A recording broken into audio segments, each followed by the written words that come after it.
ассалому алайкум тамошобинони муҳтарам, хайрамақдам мегӯем шуморо дар барномаи саволу ҷавоби мо ва дар ин навбат мо ба саволҳои бешумори шумо дар бораи андозбандии блогерон ё ки он шахсоне ки ба хизматрасонии фосилавӣ машғул ҳастанд, ба саволҳои шумо посух мегӯем ва бояд қайд кард ки саволҳои шуморо мо ҷамъ карда ба кумитаи андозӣ назди ҳукумати ҷумҳурии Тоҷикистон расман муроҷиат кардем.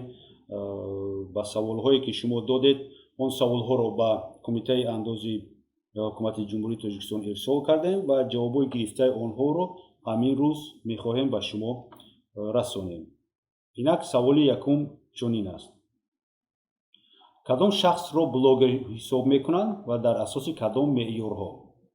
ҷавобе ки мо аз кумитаи андозӣ назди ҳукумати ҷумҳурии Тоҷикистон гирифтем вобаста ба ин савол чунин аст. зимнан қайд кардан ба маврид аст ки мафҳуми блогер дар муқаррароти қонунгузории андози ҷумҳурии Тоҷикистон мушаххас пешбинӣ карда нашудааст. тибқи мафҳумҳои байналмилалӣ, шахсоне ки дар сомонаҳои интернетӣ ва шабакаҳои иҷтимоӣ видеонаворҳои дорои мазмуни муайян бо дарҷи маълумотҳои мушаххас, аз ҷумла пешбарии рӯзномаҳои интернетии шахсӣ ва ё хабарӣ сабт намударо пайваста нашр менамоянд, ҳамчун блогер дониста мешаванд. бояд қайд намуд ки дар қонунгузорӣ барои фаъолияти блогерӣ тартиби алоҳидаи андозбандӣ пешбинӣ нагардидааст. андозбандии онҳо тибқи муқаррароти муқарраргардида андозбандӣ мегардад. ин посухи кумитаи андози назди ҳукумати ҷумҳурии Тоҷикистон ба якум саволи шумо ки кадом шахсро блогер ҳисобида мешавад ва дар кадом асос ҷавоб буд ба шумо мо онро расонем. инак саволи дуюм: блогер худро чӣ гуна бояд дар мақомоти андоз ба қайд гирад? ба сифати кӣ ба қайд гирад? соҳибкори инфиродӣ ё шахси ҳуқуқӣ? ҷавоб ба ин савол чунин аст. тибқи талаботи моддаи 184 Кодекси андози ҷумҳурии Тоҷикистон, ҳамаи намудҳои даромадҳо, подошпулиҳо ва манфиатҳои шахсони воқеие ки дар шакли пулӣ, моддӣ ва ғайримоддӣ ба он пардохт мешавад, ба даромади умумии чунин шахсони воқеӣ мансубанд ва мавриди андозбандӣ қарор дода мешаванд. вобаста ба ин, тибқи муқаррароти дар боло қайд карда шуда, ҳангоми гирифтани даромад новобаста аз мавҷудияти нуқтаи фаъолияти доимӣ, аз даромади ба даст оварда аз ҳисоби пешбурди рӯзномаи интернетӣ ва сабти видеоҳои дорои ҳар гуна маълумотҳо дар шабакаҳои интернетӣ, чунин шахс уҳдадор мебошад ки доир ба баромади ба дастовардаи худ дар як сол як маротиба на дертар то санаи 1 апрели соли баъди ҳисоботӣ ба мақомоти андоз эъломияи андозии худро пешниҳод намояд. дар мавриди мунтазам иҷро намудан, чунин фаъолият ҳамчун фаъолияти соҳибкорӣ дар соҳаи блогерӣ ба ҳисоб рафта, вобаста ба ин шахсони воқеӣ уҳдадор мебошанд ки худро ба сифати андозсупоранда дар мақомоти андоз ба қайд гузошта, вобаста ба даромади гирифта андозҳоро ҳисоб ва ба бюҷет пардохт кунанд. тартиби ба қайдгирӣ ва андозбандии соҳибкор тибқи талаботи Қонуни Ҷумҳурии Тоҷикистон аз 19 майи 2009 сол таҳти рақами 508 дар бораи ба қайдгирии давлатии шахсони ҳуқуқӣ ва соҳибкорони инфиродӣ ва қарори ҳукумати Ҷумҳурии Тоҷикистон аз 31 марти 2022 сол таҳти рақами 151 дар бораи қоидаҳои андозбандии соҳибкорони инфиродие ки дар асоси патент ё шаҳодатнома фаъолият менамоянд ба танзим дароварда мешавад. бинобар ин, ҳангоми анҷом додани фаъолияти соҳибкорӣ тавассути шабакаи интернет, аз ҷумла шабакаҳои иҷтимоӣ, чунин шахс тибқи талаботи моддаи 34 Кодекси андоз уҳдадор мебошад ки худро ба сифати соҳибкори инфиродӣ тибқи шаҳодатнома фаъолияткунанда ва ё шахси ҳуқуқӣ ба қайд гирифта, оид ба ҳаҷми муомилот ва даромадҳои тавассути шабакаи интернет гирифтааш ба мақомоти андоз эъломия ва ҳисоботи андозиро пешниҳод намуда, пардохти андозҳоро ба бюҷет таъмин намояд. саволи сеюм: кадом намуди андозҳоро блогер бояд супорад? посух чунин аст ки ҳангоми фаъолият намудан дар низоми содакардашудаи андозбандӣ, супорандаи андозҳои зерин, аз ҷумла андози низоми содакардашуда аз ҳисоби даромади умумӣ ва ё даромад тарҳи хароҷот, андоз аз даромади шахсони воқеӣ, аз андози иҷтимоӣ буда, дар ҳолати дар давоми 12 моҳи тақвимӣ даромади умумии андозсупоранда зиёда аз 1 миллион сомониро ташкил намояд, باید به نظام عمومی اندازبندی گزارش نموده انداز از درآمد شخصان حقوقی، انداز از ارزش علاوه شده، انداز از درآمد شخصان واقعی و انداز اجتماعی را حساب و به بودجه پرداخت باید نماید. سوال چهارم، هنگامی که اکانت بلاگر در خارج کشور به قید گرفته شده باشد و اندازها از درآمدها در آن کشور ستانند، پس در تاجیکستان باید انداز علاوگی سپارد؟ کدام نمودی انداز و در کدام اساس در این حالت باید سپاریده شود؟ پاسخ به این سوال از طرف کمیته انداز نزد حکومت جمهوری تاجیکستان چنین است: مطابق مقررات قسم دوم ماده 181 کودکس انداز، ابیکت اندازبندی انداز از درآمد اندازسپارنده رزیدنت درآمدهایی میباشند که از همه منبعهای درآمد در جمهوری تاجیکستان و بیرون از جمهوری تاجیکستان به دست آورده شدند. همچنین جمهوری تاجیکستان با 36 دولت خارجی سازشنامه اوید به کناره‌جویی از اندازبندی دو کرته و پیشگیری نمودن سرکشی از پرداخت اندازها به امضا رسانیده شده.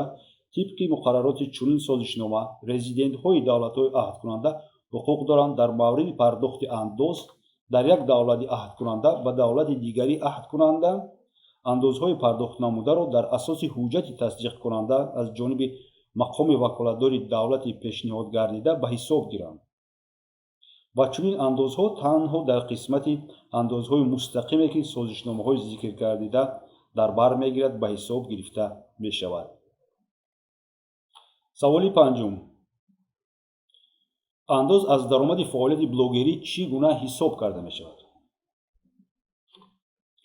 حساب و پرداخت نمودن انداز از درآمد به دست آورده شخصانی که از سامانه‌های اینترنتی و شبکه‌های اجتماعی به دست آوردند طبق نظام ساده کرده شده اندازبندی از درآمد عمومی 6% را تشکیل می‌نمایند و هنگام حساب و پرداخت نمودن انداز از فرقیت درآمد و خراجات صاحبکار انفرادی و یا شخص حقوقی در نظام ساده کرده شده فعالیت کننده حقوق دارد تنها خراجات‌های با حجت‌های اساسناک تصدیق شده را بیان باید گرفته با معیار 18% از فرقیت باقی مانده حساب و به بودجه پرداخت نماید.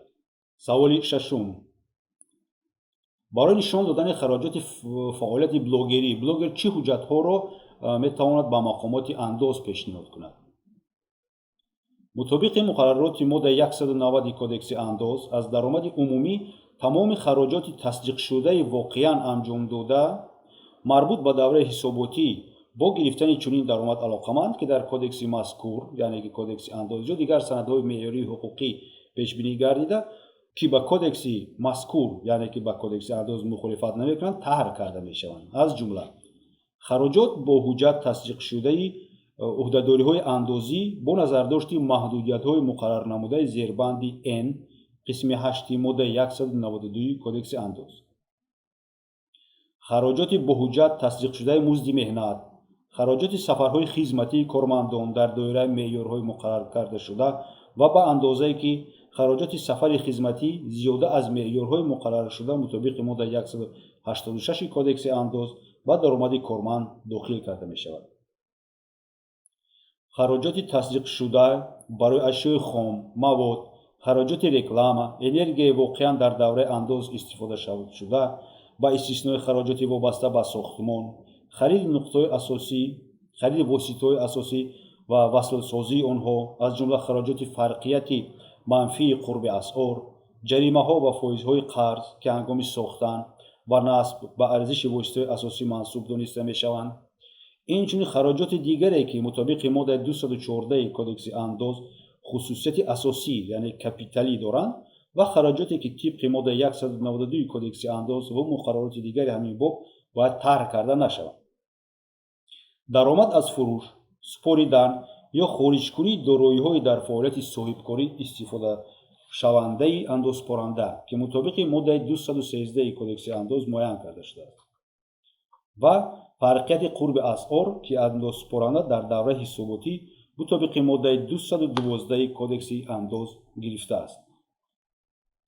و سوال آخران شما تماشابینان گرامی که وابسته به андозбандии блогерон, андозбандии шахсоне ки ба фаъолияти расонавӣ, ба фаъолиятҳои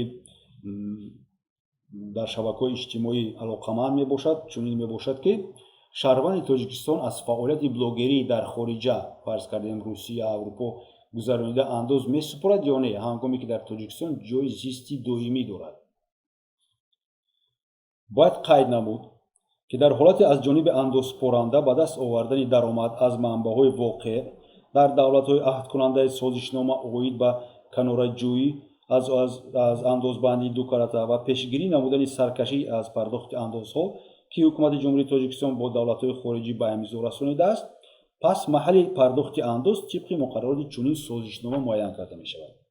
дар дигар мавридҳо ҳангоми ба даст овардани даромад аз давлатҳои хориҷӣ муқаррароти қонунгузории андози маҳаллии давлате татбиқ мешавад ки аз манбаъҳои воқеъ дар он ҷой даромад ба даст оварда шуда аст. дӯстони азиз, ин буд он саволҳое ки шумо ба мо вобаста ба тарз, усул, ҳисоб ва пардохти андозҳо аз фаъолияти блогерӣ пешниҳод намудед ва мо дар ин ҷо аз фурсат истифода бурда ба кормандони мақомот ба кумитаи андози ҳукумати ҷумҳурии Тоҷикистон ташаккури зиёд, сипоси худро мерасонем, ҳам аз номи худамон, ҳам аз номи шумо, чунки ба саволҳое ки мо расман ба онҳо фиристодем, онҳо ҷавоби расмӣ фиристоданд ва ин ҷавобро ба саволҳои шумо айни ҳол ман ба шумо пешниҳод кардам, қироат кардам. як бори дигар ташаккури зиёд ба кормандони мақомоти андози ҳукумати ҷумҳурии Тоҷикистон.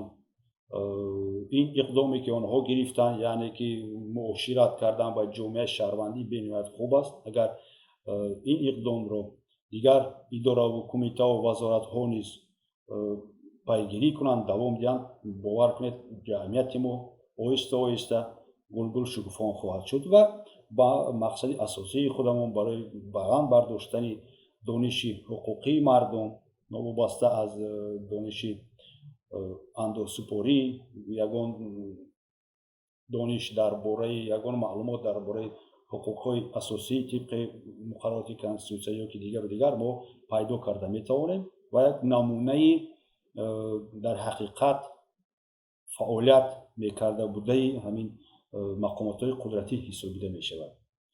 дар охир дӯстони азиз, ба канали мо обуна шуданро фаромӯш накунед. мо дар шабакаҳои иҷтимоӣ ҳастем. дар зери ҳамин навор шумо бо ҳамон мегӯянд силкаҳо шинос мешавед ки мо дар кадом шабакаҳо ҳастем. дар сайти расми мо шинос мешавед. савол дошта бошед, пешниҳод дошта бошед, марҳамат ба мо ба тариқи шабакаҳои иҷтимоӣ ирсол намоед. рақами телефонии мо ҳаст. мо ҳамеша бо шумо ҳастем. шоду саломат бошед дӯстони гиромӣ. то боздид.